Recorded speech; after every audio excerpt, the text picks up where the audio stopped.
Good day, everyone. Welcome to Kosmos Energy's second quarter 2026 conference call. As a reminder, today's call is being recorded. At this time, let me turn the call over to Jamie Buckland, Vice President of Investor Relations at Kosmos Energy.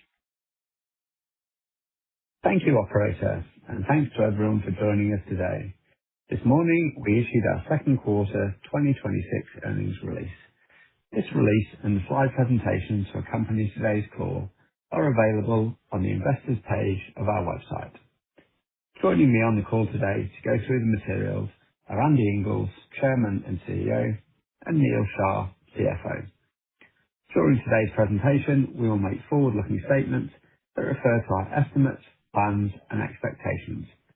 Actual results and outcomes could differ materially due to factors that we note in this presentation and in our UK and SEC filings. Please refer to our annual report, stock exchange announcement, and SEC filings for more details. These documents are available on our website. At this time, I'll turn the call over to Andy. Thanks, Jamie, and good morning and afternoon to everyone. Thank you for joining us today for our second quarter 2026 results call. I'll begin today's call by reviewing the progress we've made against the 4 2026 goals that we laid out at the start of the year before giving an update on each of our business units. I'll then hand to Neal to talk about the financials before I wrap up with closing remarks. We'll then open up the call for Q&A. Starting on slide 3. When we released our full year 2025 results in March, we laid out 4 key objectives for Kosmos in 2026, which is shown on the slide. I'm pleased to say in the first half of the year, we made excellent progress across all 4. We've grown production from our core assets, namely Jubilee and GTA. We've delivered significant absolute and per BOE cost reductions year-on-year with a specific focus on operating costs. We've delivered a meaningful reduction in net debt already this year and are making good progress towards hitting a 20% reduction in net debt, a target we increased with our first quarter results in May. And we've continued to advance our high-quality growth portfolio, particularly in the Gulf of America, with minimal capital input. Through these actions, we're delivering a stronger and more valuable Kosmos, a company with high production, lower costs, and lower debt that is more resilient to future price volatility with significant upside from our deep hopper of future growth opportunities. I'll now go into more detail as we move through the slides. Starting with Ghana on slide 4. We've seen a lot of positive progress in Ghana this year with an active drilling campaign that is delivering towards the upper end of our expectations, demonstrating Jubilee's potential.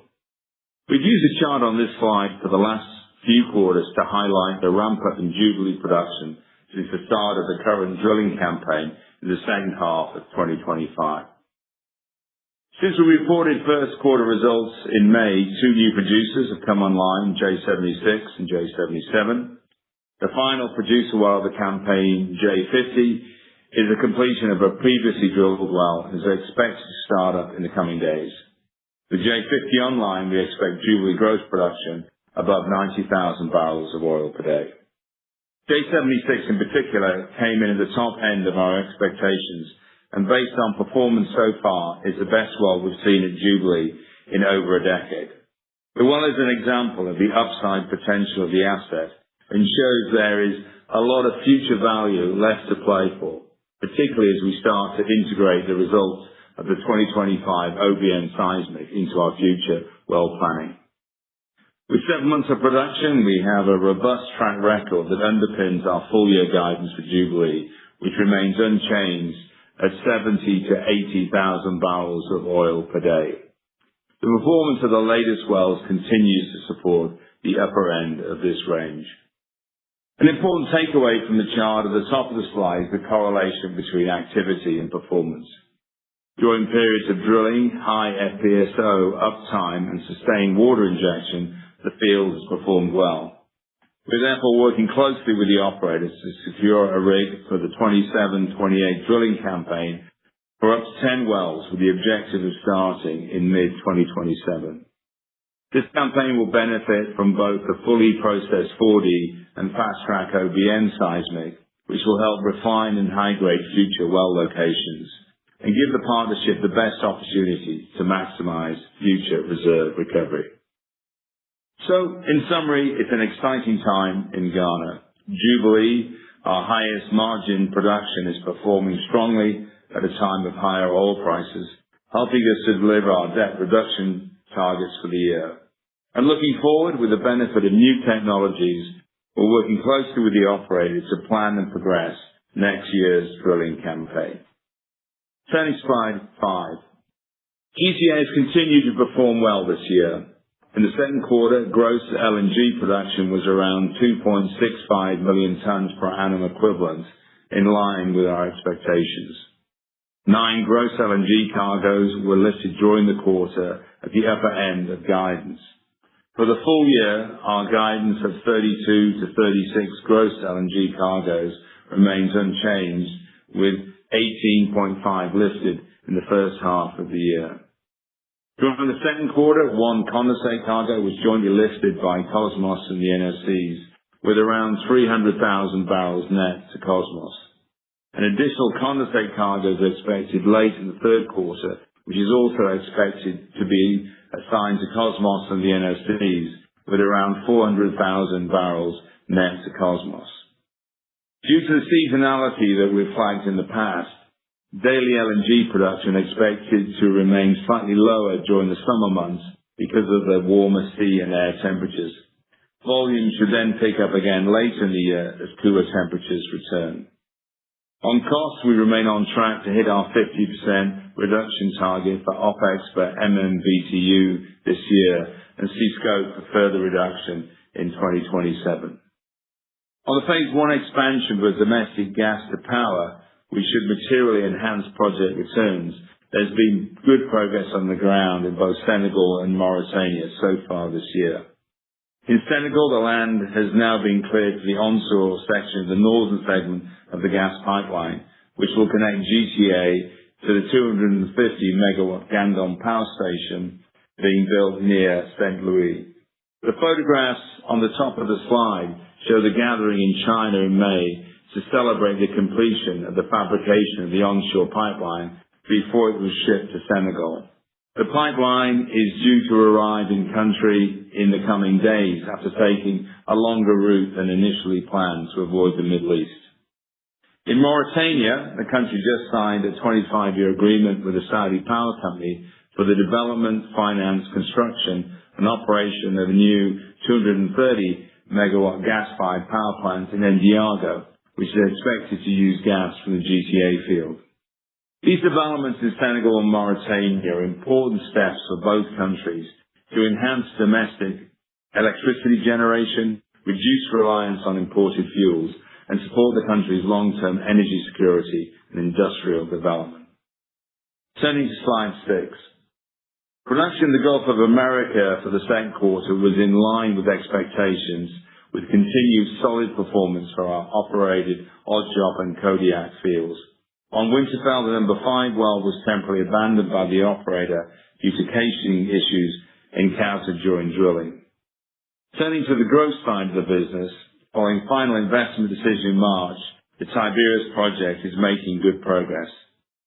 Last week, we successfully completed a highly competitive farm down on Tiberius, bringing Navitas into the project as a 33.33% partner.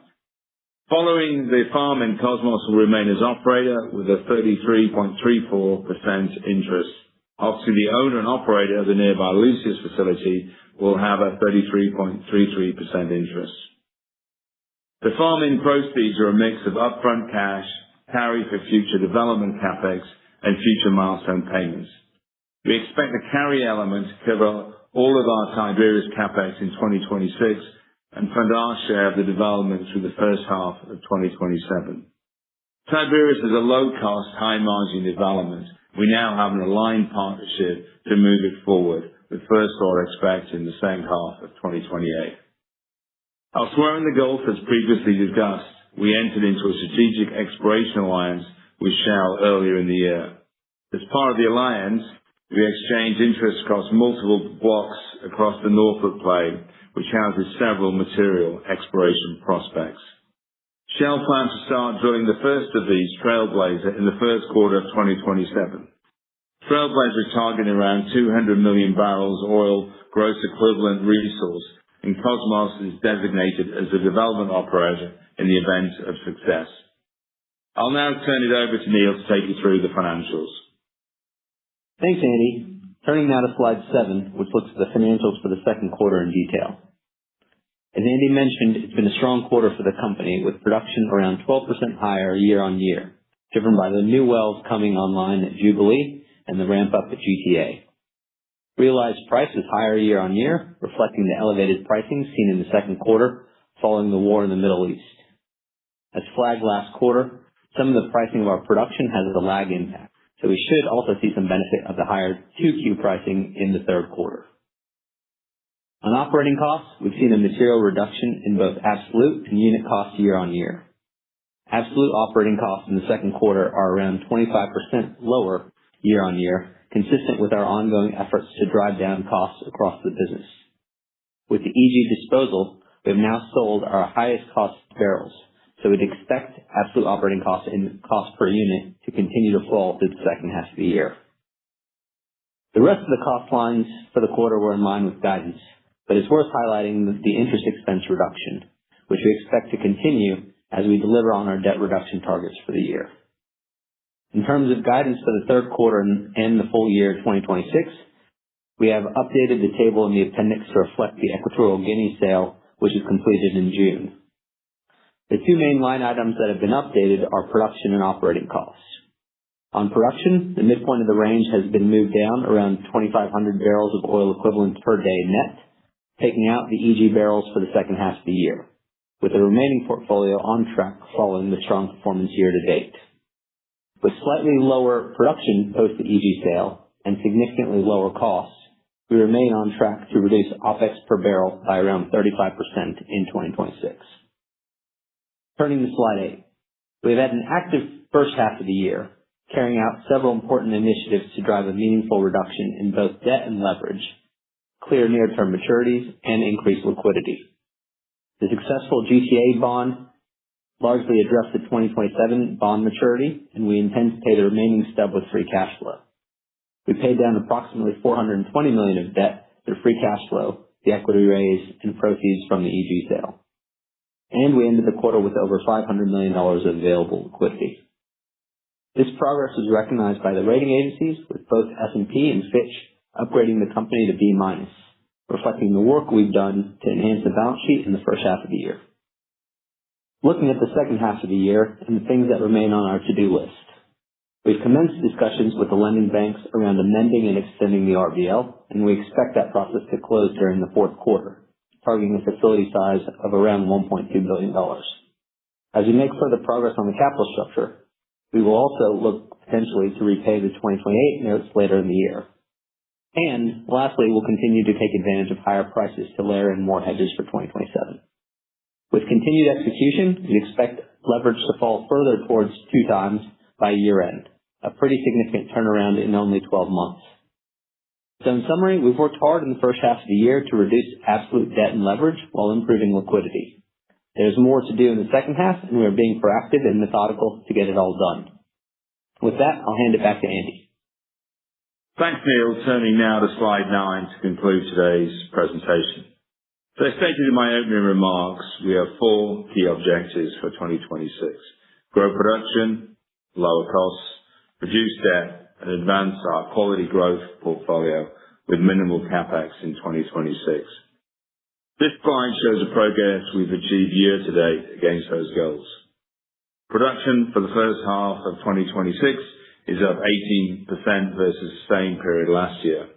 Absolute operating costs are down 24% in the first half of 26 versus 2025. We delivered a reduction in net debt of around 50% versus year-end 2025. And we are advancing our growth portfolio with the Tiberius FID and farm down, continuing progress on GTA expansion, and the exploration alliance with Shell in the Gulf of America.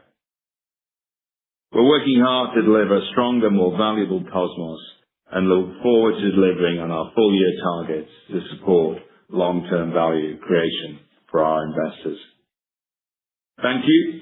And I'd now like to turn the call over to the operator to open the session for questions.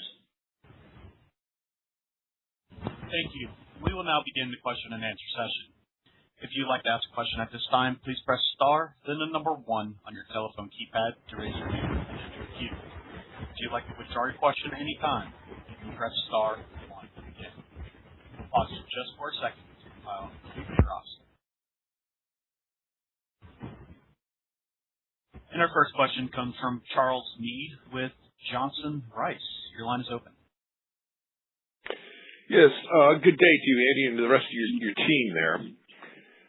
I'd like to ask about the J76 well, and if you could characterize for us the setting of that well. And I'm thinking along the lines of, is it kind of up dip of one of your previous strong producers in a known fault block, or is it maybe on the other end of the spectrum, maybe it's in some fallback that you hadn't been connected to. And I'm really trying to understand what the nature of the remaining opportunity for you is, or maybe not, just the nature of the opportunity in the next couple of years in Jubilee for you guys. Yeah. Thanks, Charles. Look, clearly J76 has been a very strong well. I think actually one of the best wells we've drilled in over a decade. I think ultimately we're in the core part of the field. So when we've used the latest 4D to be able to identify some opportunities that are in that core part of the field that are up dip and being and unswept. So the other interesting thing about 76 is we have actually picked up some deeper horizons as well. So there's a combination of sort of what I would say the core areas of the field we've looked at in the past, plus some deeper opportunity. So, I think in total it sort of demonstrates two things. There are significant opportunities in the field where we have oil that is being bypassed by the current drilling program and injection patterns, and therefore can provide wells that have both significant resource and the ability to drill a well where you can have a secondary target deeper that introduces additional resource. And I think it's those two elements that are important as we go forward.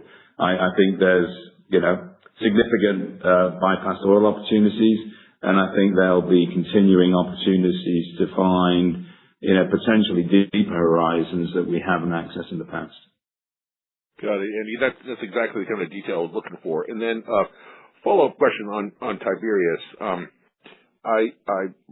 I read or I went through the Navitas press release, right, and I had a hard time following it, even though it wasn't the Hebrew version.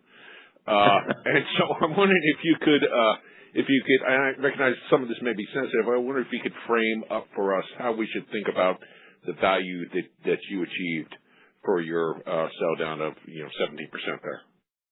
Thanks for looking at this morning. I'll pass it over to Neil, who can give you the full translation. Yeah, Charles. Hi. So if you just take the math simply in terms of what we got for what we've sold, it implies a gross valuation for Tiberius of around $250 million as of January 1st, 2026. And again, we've got sort of a total of a bit under $45 million of consideration in between sort of upfront cash, carry, and milestone payments. And so, again, I think a very good result from the team in executing a really good competitive farm down process. And we're excited that we have the right partnership for the future. Yeah, that's exactly the kind of detail I was looking for, Neil. And to be clear, that $250 million gross valuation, does that include the future contingent payments? No, there's a gross value of the asset. So our net, you'd add our net plus the value of the carry. Okay, thanks. Yeah. Great, thanks, Charles. Your next question comes from Bob Brackett with Bernstein Research. Your line is open. Good morning. Question, a bit of a follow-up, I suppose. Can you talk about the Logan discovery that you all picked up and is now part of this Veritas JV? Maybe what are the volumes in place, and what is the future plan to sort of bring that part of Tiberius into production? Yeah, thanks, Bobby. I'll pass it over to Neil. He's been handling that. Yeah. Hey, good morning, Bob. So we're still sort of up. We've just got updated seismic over Tiberius. There's a good discovery well that's already on Tiberius that was drilled, I think, 10 plus years ago. And so, whether it's in the tens of millions of barrels of resource, but we do look at it as a potential add-on into the sort of greater Tiberius area. So we're looking at a handful of wells in Tiberius in terms of different fault blocks and ultimately connecting Logan into the system. But yeah, so it's a potential well or two into that area to add some additional recovery. Very clear. And a follow-up, I imagine you're frustrated with Winterfell, either by the operator, by the reservoir, by something. Is there recourse there, or do you think you finally tackled some of the challenges there? Yeah, and so just on, again, I think just from a Winterfell basis, yeah, I mean, I do think, ultimately there's a big prize in terms of reserves there. We've drilled a number of wells. There's good pay.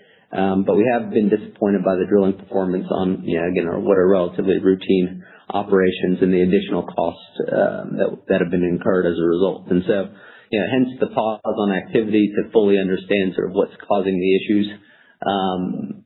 And yeah, again, there hasn't been a material daily, impact to sort of production, but we do want to make sure sort of those drilling issues are resolved before any more capital gets spent on the project. So yeah, it has been frustrating, but it's something, the team's working hard on with the operator to make sure gets comprehensively resolved. Very clear. Thank you. Thanks, Bob. Your next question comes from the line of Neil Mehta with Goldman Sachs. Your line is open. Yeah, good morning, team. Andy, Neil. I just wanted to first congratulate you guys on the progress on your net debt reduction, 15% since year-end 2025. And so, Neil, maybe the first question's for you. On slide 8, you want to walk us through, the progress that you guys have made and what your plan is through the balance of the year to hit 20% or above. Yeah, Neil. Hey, good morning, and thank you. Yeah, so it has been a lot of good work by the entire team to deliver a good first half in terms of almost $500 million of debt reduction in the first half of the year. So a bit under, we're at 2.5 and change. And then the goal would be to get closer to 2.4 by the end of the year. And again, I think from where we are from a production and cost perspective, we feel pretty good about the ability to get there even in a sort of lower commodity price environment. And, that'll be the big variable that sort of exists between now and the end of the year. But yeah, so the balance of that difference, which is about, call it $150 million, is expected to be generated from free cash flow, right? And so again, I think we've delivered free cash flow the last 2 quarters. The expectation is to do that as well, and that'll get us to sort of that net debt number of around 20% reduction year on year. And then in addition to that, again, I think we remain proactive in terms of just managing the maturity schedule. So, we've tackled the 26s first earlier this year. We tackled the 27s thereafter. We're working on the RBL at the moment, and then we'll tackle the 28s. And once we're sort of done with that, we have call it 3 years plus of runway without sort of worrying about sort of the debt in front of us. And we'll continue to focus on free cash flow and managing that level down beyond the 20% reduction in 26. And so, again, I think, the strong financial performance is driven by sort of good operational backbone at the beginning. And so, again, the focus on doing both things simultaneously to get to the right result. Yeah, thanks, Neil. And then just the follow-up is on the unit cost at phase 1. Again, year over year, there should be significant reductions in OpEx as we work through startup costs and you get toward Mauritania's Senegal scale. But just talk about where you stand in terms of the reduction in costs, and then how does Phase 1 Plus fit into the equation? Like, what could the cost trend down to on a multi-year basis as we try to dial in that number? Yeah, I'll pick that up, Neil. Yeah, you're correct. Clearly, we're getting the effects of two dynamics this year. We're clearly pushed volume up on GTA, and the performance through the first half of the year has been very strong. We were targeting 32 to 36 cargoes. We did 18.5 in the front end of the year. So the overall production level clearly strong. That's obviously helped in terms of managing the unit costs, and we've also had the benefit of some of the final commissioning costs coming out. And then I think I think there's still improvement to make in the cost base in 27 with different operating models that we're discussing with BP. And then you have the additional impact of increasing production. As we said in the past, you can add at least another 50% to the FPSO, the current throughput that's being supplied to the FLNG vessel for domestic gas. So that additional volume is going to have a significant impact on the unit cost because it comes with no additional cost. So I think, as we said in the remarks, the big agenda now, and it's an agenda that's deeply aligned with both countries in Mauritania and Senegal, is to push on with the supply of the domestic gas.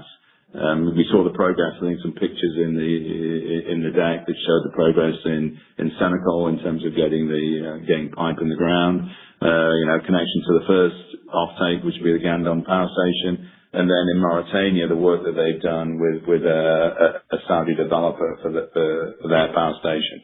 So that volumetric effect just simply then impacts the per unit cost.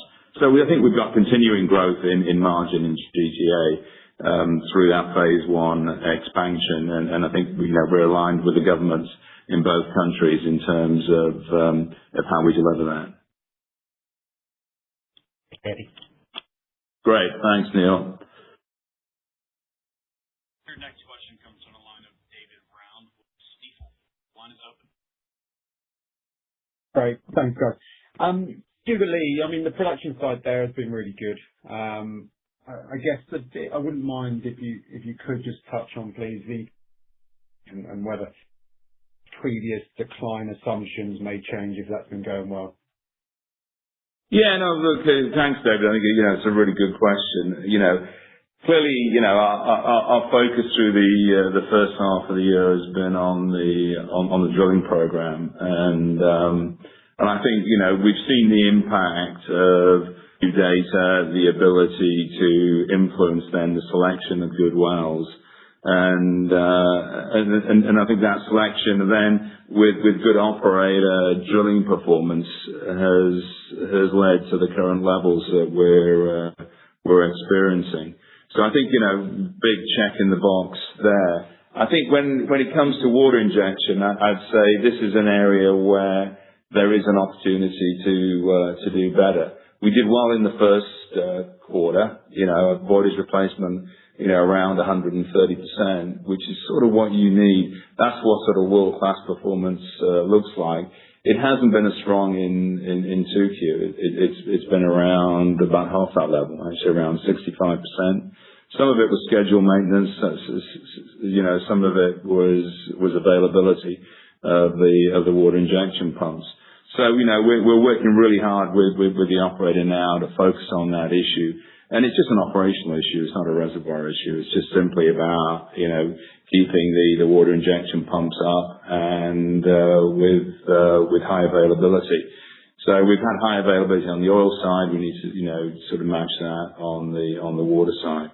So that's the focus in 3Q and 4Q, and then into the beginning of next year as as we take a time out on the drilling program, and then restart. Planned restart is around the middle of the year. We're making good progress on the rig contract. So I think we're clear about what we need to do, and the back end of the year will be a strong focus on the water injection. Okay, thanks, Andy. In terms of the forward program and the program you're looking at next year, I mean, is it too early to think about how many of those might be injectors versus producers? Yeah, it's a little early, David. Without being overly simplistic, I think let's say in the core of the field, we've got pretty good injection support. I'm talking more broadly now, and the issue is not so much about needing new injection, probably more around getting the water in the ground, actually. As we move out of some of the areas where the well density isn't as high, let's say, as you move back into the eastern side of the field, JSE, for instance, it will be more about pairing injectors and producers.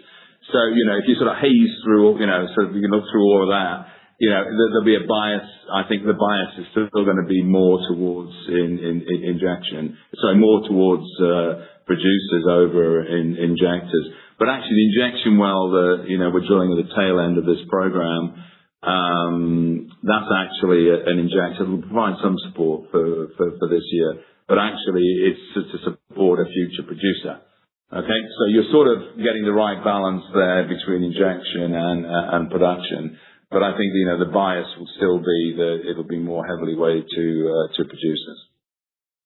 Okay, that's really helpful. Thanks, Andy. Great, thanks, David. Your next question comes from the line of Mark Wilson with Jefferies. The line is open. All right. Thank you. I'd like to ask questions about the U.S. Gulf, if I may start there.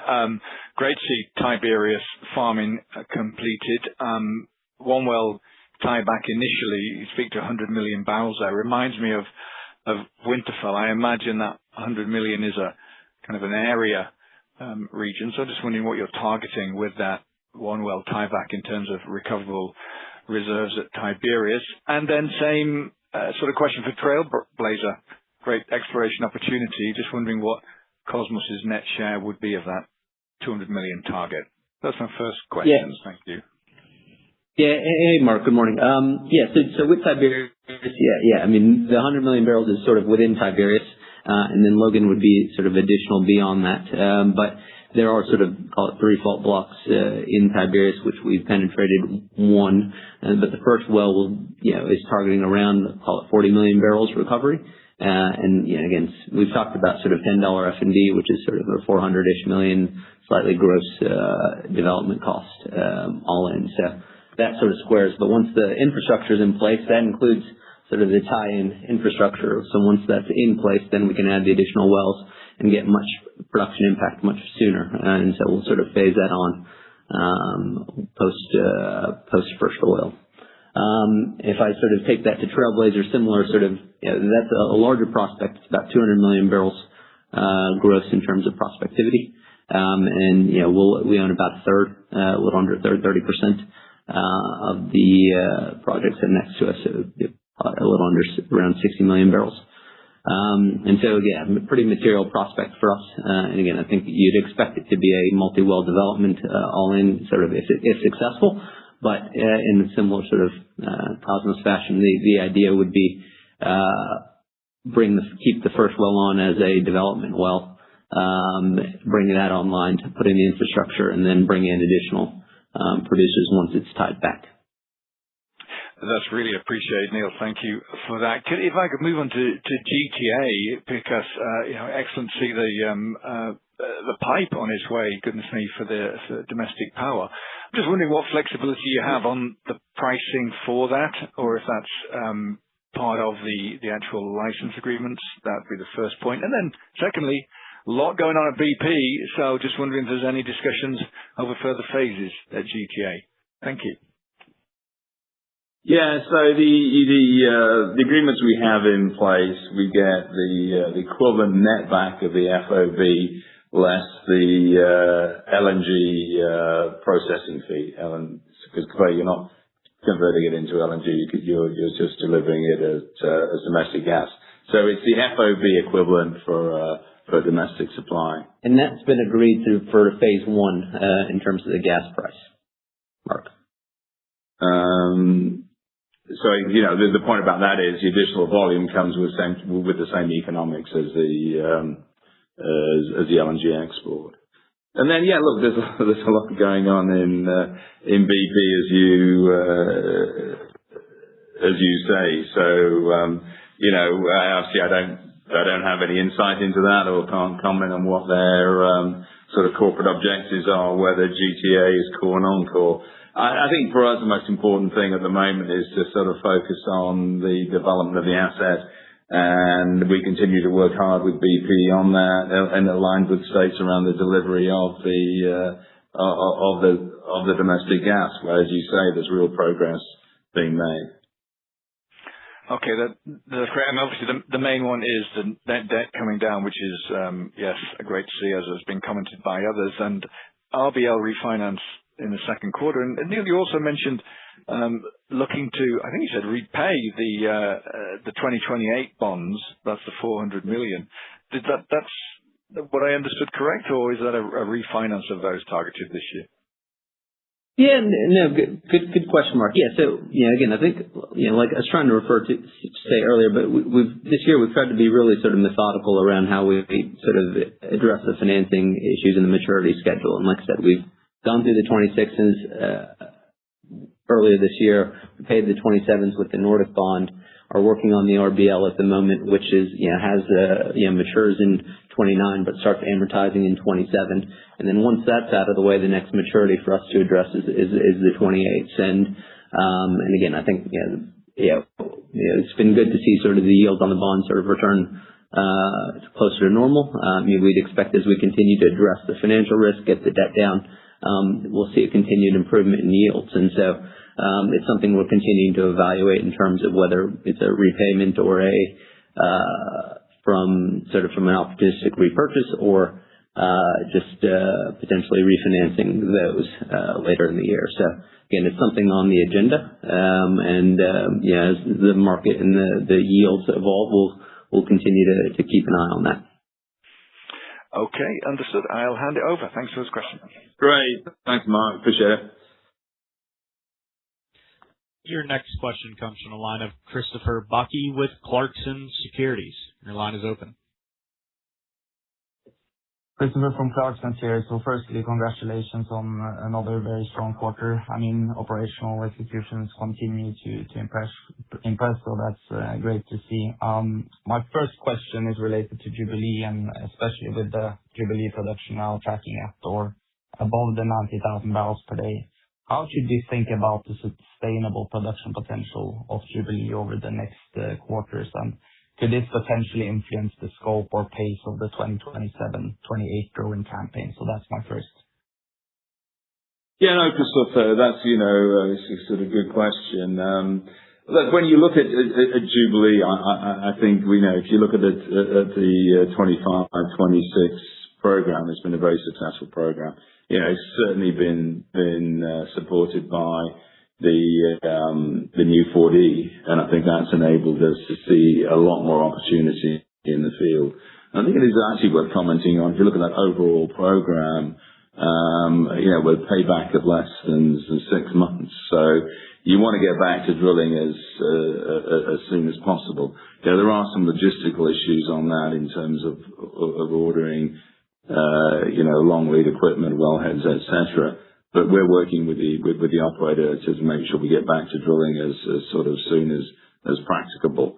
And that date is around the middle of the year, middle of next year, and we're pushing maybe to get there a little earlier. But I think that's sort of the current target. And then it's a fulsome program. Our objective is to drill up to 10 wells. Not only will we have the fully processed 40 at that point, but we'll also have early product from the OBN, which I think is going to be another step change in our ability to properly describe the opportunity set. Potentially some of the things that have been harder to image that are deeper. So I think for us, we see ongoing opportunity, and as we've said, I think consistently over probably the last 10 quarters, you need to do sort of three things to deliver that potential. You've got to get back to regular drilling, which I've talked about. You have to deliver high FPSO uptime, which the operator has done so far in this year, and you have to get the water injection operating so you get water in the ground. So as we look forward, we will see some decline clearly. There'll be a little bit of mitigation from the last water injection well. That's primarily to support a future well in 27. So we will see natural decline from the end of the program which finishes at the end of this quarter through the fourth quarter, first quarter, second quarter, and then back to drilling. Thank you very much. And also staying on Jubilee and the full year guidance, you have highlighted that production is trending toward the upper end of guidance, and you also had another well coming online. So assuming current operational performance continues, should we think about ending the year toward the upper end of the production range, and would that potentially allow you to exceed your targeted 20% net debt reduction for 2026? Again, a really good question, and that's obviously our objective. We're working again. It's about eyes down, focus on the operational delivery. Again, as I said, it's about picking the right wells. It's about then drilling them. It's about the delivery then of the uptime. And I think, the area that's really important now is that water injection availability. But I think when you look at the overall suite of options within Kosmos, it's obviously, GTA has been trending to the upper end of its guidance in terms of the number of cargoes. Despite, Winterfell 5, we've had strong performance in the Gulf of America, particularly from Kodiak and Oddjob. So you put all that together, Christopher, and yes, are we confident we're going to hit our numbers? It's about a managed outlook across all of those production opportunities. And then finally, it's about managing the cost base. We haven't talked about that much on the call, but, this is a significant reduction in costs we've achieved in the first half of the year. Delivering the portfolio optimizations with the EG sale, the 10 FPSO purchase, those are structural changes that are enduring. So that together with rigorous capital management, and again, I think, we've talked about, the Tiberius farm down, but then that again allows us to manage the CapEx through the back end of 26 and into 27. So in combination, the three things, production performance, cost reduction, and capital management then underpin that debt reduction target. Thank you very much. Just the last one. Great. Thanks, Christopher. You have briefly mentioned it already, but you are in ongoing discussions with the lending banks and have now also commenced that, and you expect the amended RBL to be completed during the fourth quarter. Could you elaborate a bit on how those discussions are progressing, and once the RBL is completed, should investors expect you to kind of turn your attention towards addressing the 2028, or are those kind of two processes going in parallel? Yeah, I think that's the right way to think about it, Christopher, in terms of just the series of events. So we've kicked off the RBL process.